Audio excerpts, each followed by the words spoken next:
لو فاكر إن مستقبلك ضاع بسبب الذكاء الاصطناعي، الخبر ده هيغيّر رأيك 180 درجة.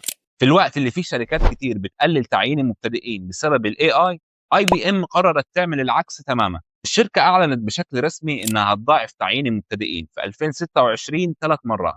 بس خلّي بالك لإن اللعبة اتغيّرت. مديرة الموارد البشرية في الشركة قالت إنهم مش هيعيّنوا الناس دي علشان يعملوا المهام المملة واللي الAI بيقدر يعملها. هم غيّروا الوصف الوظيفي وبقوا محتاجين المبتدئين في الحاجات اللي الAI ما بيعرفش يعملها، زي التعامل مع البشر والتفكير الاستراتيجي وحل المشاكل المعقدة.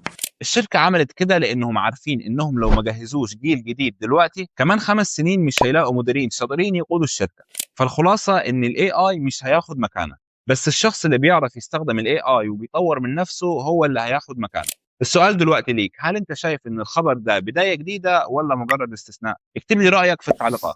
ولو عايز تعرف أكتر عن أهم أخبار الذكاء الاصطناعي ما تنساش تعمل لايك وفولو.